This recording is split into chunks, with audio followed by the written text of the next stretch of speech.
কিন্তু আফসোস সকলে এই দায়িত্বশীলতার পরিচয় দিতে পারেননি। আজ তাহলে দেশবাসীর কাছে পরিষ্কার হয়ে গেল এই দেশের মানুষ, মাটি এবং সম্পদ, ইজ্জত কার কাছে নিরাপদ। এটাকে এখন আর বুঝতে কোনো বাকি আছে?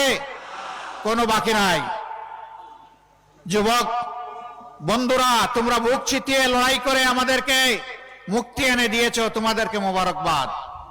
কিন্তু আমরা তোমাদের হাতে বেকারের ভাতা তুলে দিয়ে অপমান করতে চাই না। আমরা তোমাদের প্রত্যেকটি যোদ্ধার হাতকে কর্মী এবং কারিগরের হাতে পরিণত করতে চাই এবং তোমাদের হাতে, যুবক যুবতীদের হাতে আমরা মর্যাদার সেই কাজগুলো তুলে দিতে চাই।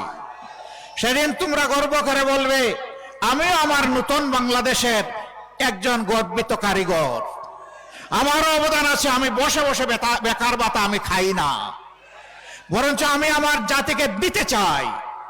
আমরা এইভাবেই আমাদের যুব সমাজকে কর্মসংস্থানের মাধ্যমে একদিকে দেশ গড়া, আরেকদিকে তাদেরকে সম্মানিত করতে চাই। যদি এটা আমরা পারি, তাহলে বিপ্লবে তোমাদের ভূমিকার কিছুটা হলে আমরা ঋণ পরিশোধ করতে পারলাম বলে মনে সান্ত্বনা পাবো।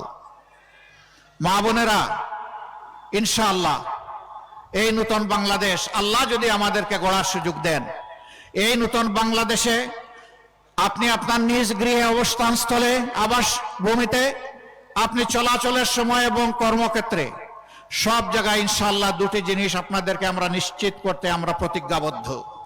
একটি আপনাদের মায়ের মর্যাদা, দ্বিতীয়টি হচ্ছে আপনাদের নিরাপত্তা। এই দুইটা ইনশাআল্লাহ আমরা নিশ্চিত করব। সম্মানিত ভাই বোনেরা, খুলনা অঞ্চল ছিল এক সময় ইন্ডাস্ট্রি এবং কৃষিতে সমান তালে পাল্লা দেওয়া, দুইটাই এখন শেষ। এ লড়াই কোনো দল, কোনো গোষ্ঠী, কোনো পরিবারের মুক্তির লড়াই নয়।